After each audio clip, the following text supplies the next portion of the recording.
que entanto não se davam muito bem, mas eles sempre compartilharam algumas coisas, porque os saduceus, eles acreditavam somente nos livros do Moisés, nosso querido Moisés, profeta Moisés.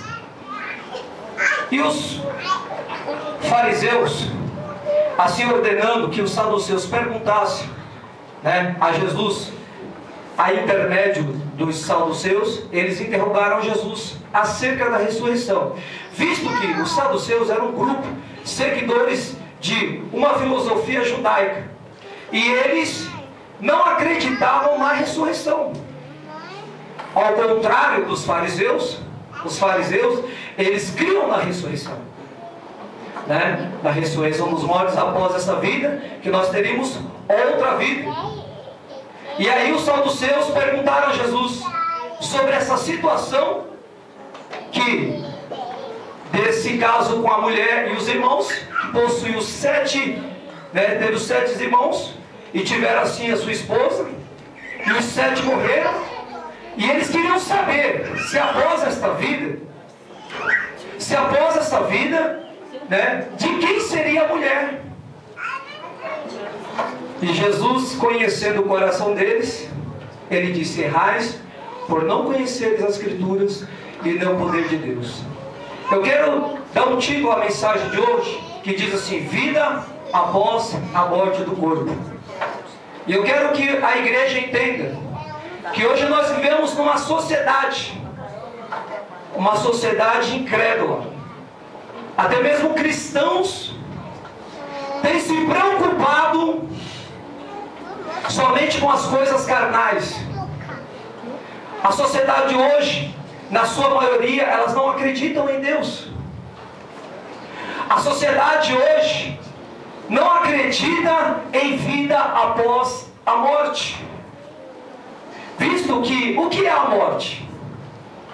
Jesus, ele declara que a morte, que quem está morto é somente está dormindo. Quando Jesus, em Marcos 5,39, foi chamado por um dos chefes dos fariseus para ressuscitar a sua filha que estava morta, Jesus falou: não se preocupe, porque ela dorme. E Jesus chegando, ele disse: Talita cumi, que quer dizer: menina, a ti eu te digo, levanta-te. Como também, para trazer aqui a memória da igreja, em João 11, quando Lázaro estava morto, e foram avisar Jesus, Jesus disse: Lázaro não está morto, Lázaro está dormindo, logo irei acordá-lo. Então, a morte, ela é traduzida em alguns textos que a pessoa está dormindo. Por quê? Porque a morte, ela só é para o corpo físico. Então, cada pessoas que vão descer na sepultura, elas estão morrendo somente o seu físico. Agora a sua alma e o seu espírito continua dando prosseguimento à vida. A igreja tem que entender que tem que colocar um ponto aí, e nessa festividade de hoje você fazer uma reflexão. Como tem sido a sua vida? Como tem sido a minha vida? Será que nós temos se apegado somente com as coisas carnais, materiais? Porque olhando para esse grupo, como eles não acreditavam, mas eles fizeram a sua pergunta para Jesus, justamente para pegar Jesus algum erro, para testar Jesus. Imagine só, eles queriam encontrar algum erro no Senhor da palavra, porque Jesus é a palavra. Eles estavam passando questões materiais, questões carnais, preocupados se após essa morte, essa vida, que a morte seria uma transição, com quem eles ficariam após a outra vida? Se seria a mesmo estilo de vida que nós vivemos aqui na terra, se seria lá no céu. Pois eu quero dizer para você, meu querido, essa vida que tu vive aqui, essa forma que você vive, não é comparada com a glória de Deus.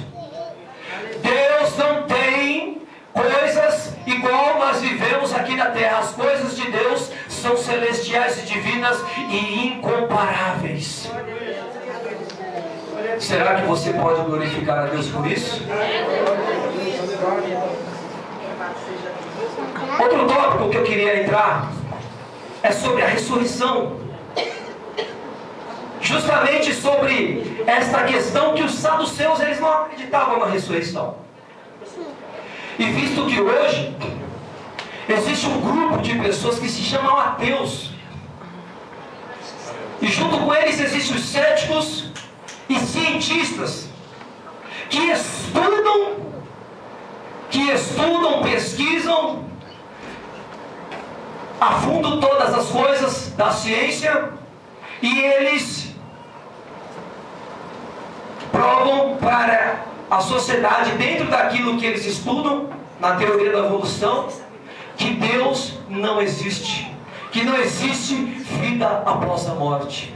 E nessa noite nós estamos aqui porque nós cremos na Escritura, nós cremos na Palavra de Deus, e temos a certeza que não ficará só no dia de hoje essa festividade, mas Deus irá trazer anos e anos. Por quê? Porque a nossa confiança não está no homem, a nossa confiança não está no poder do dinheiro, no poder dos materiais, mas está em Deus.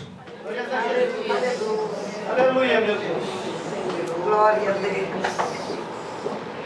Existe recentemente, não sei se os irmãos andaram acompanhando, existe um neurocirurgião chamado Alex Eben. Após um profundo coma, eu não cheguei a ver essa matéria, mas eu andei pesquisando.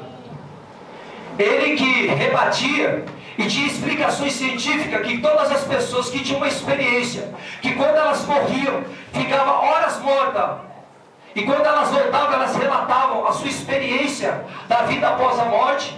Para todas essas experiências, ele tinha uma explicação científica. Mas chegou um dia, e isso, graças a Deus, foi propagado na mídia, que esse homem chegou a ter um coma e chegou a morrer.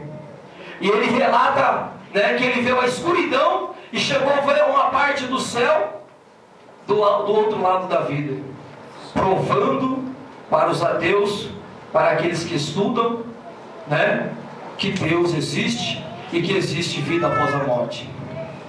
Agora você me pergunta, onde você quer chegar com isso, pregador? Eu quero chegar diante da igreja e passar aquilo que Deus colocou no meu coração nessa noite. Que Deus tem muito mais além dessa vida, para a minha vida e para a sua vida.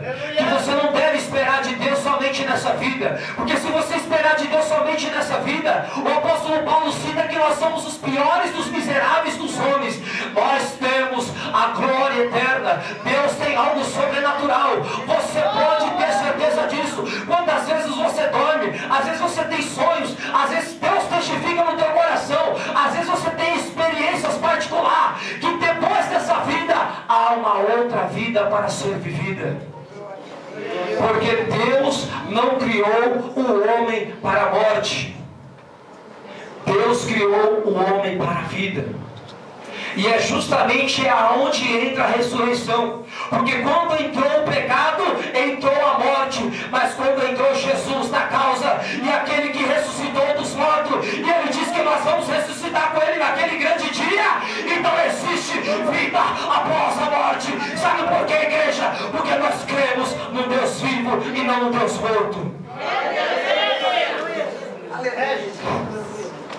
Agora eu pergunto para a igreja: e a garantia após a vida?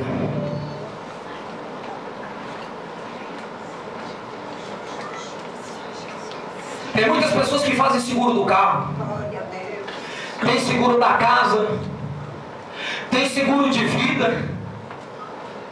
E agora eu pergunto: qual é o teu seguro da tua salvação? Será que você já confessou Jesus como teu Salvador? Será que você tem seguido os passos de Jesus? Tem tomado a sua cruz, tem negado a si mesmo? Tem renunciado às vontades da carne? Tem renunciado às coisas do mundo para viver para Deus? Porque se você tem feito isso, isso é o teu seguro para a salvação eterna. Porque Jesus, Ele não veio para trazer perdição aos homens, mas Ele veio para trazer salvação. Aleluia. Glória a Deus.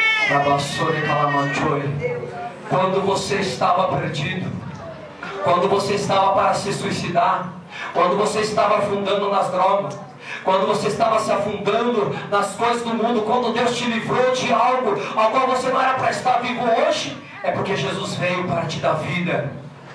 Quem tenta destruir a humanidade, quem tenta destruir a sociedade, é o próprio diabo, porque ele veio para matar, roubar e destruir. Mas Deus veio para dar vida e vida com abundância. Glória a Deus, aleluia. E quando nós falamos de ressurreição, em 1 Coríntios capítulo 15, 52, se a igreja puder abrir, abra a Bíblia aí comigo. O apóstolo Paulo,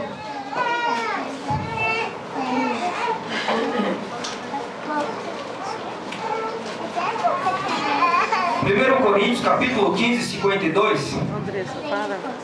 Eu quero que a igreja faça a leitura comigo. Diz assim a palavra de Deus. A partir do 51. E eu vos digo um mistério, que nem todos dormiremos, mas todos seremos transformados. Porque no momento em abrir e fechar de olhos, ao som da última trombeta, porque a trombeta soará e os mortos ressuscitarão incorruptíveis e nós seremos transformados.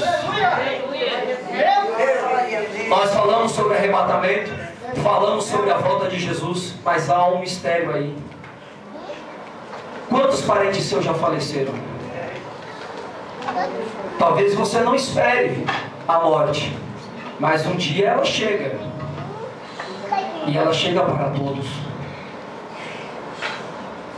E quando ela chegar, é mister que nós estejamos preparados, como o apóstolo Paulo disse, que estava preparado para morrer.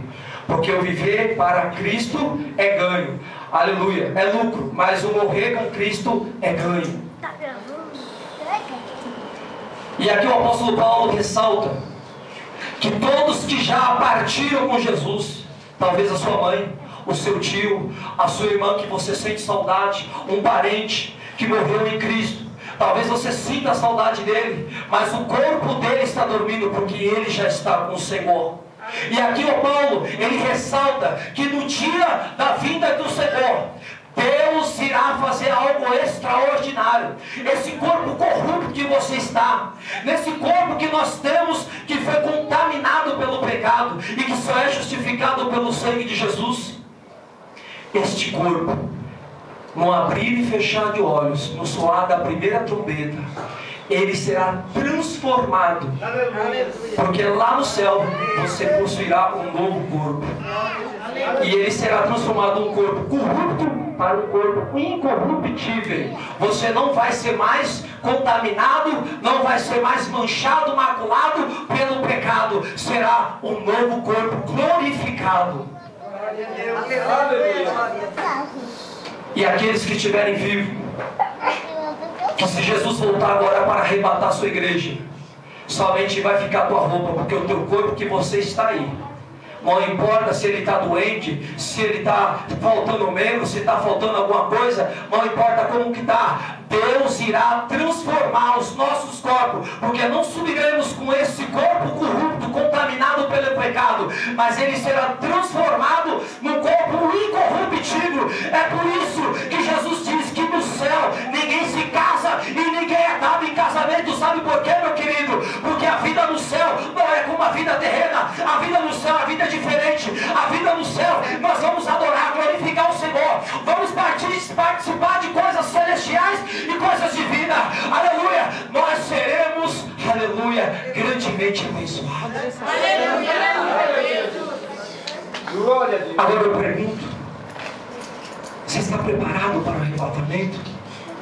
Foi louvado, foi cantado alguns louvores falando sobre ressurreição, sobre arrebatamento, sobre a volta de Jesus.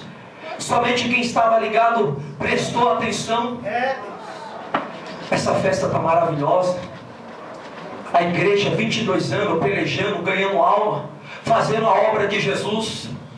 Mas eu quero que você fique atento a uma coisa, que Mateus 24, Jesus diz: estarão dois no campo, um será tirado, o outro será levado. Estarão dois no celeiro, um será tirado, o outro será ficar. Estarão dois na cama, um ficará e outro será levado. Ei, eu quero perguntar para você: você quer ficar do lado dos que vão ficar, ou quer ficar do lado dos que vão subir? Se é você da parte daqueles que vão subir, levante a mão e glorifique, porque Jesus quer levar a igreja dele para o céu.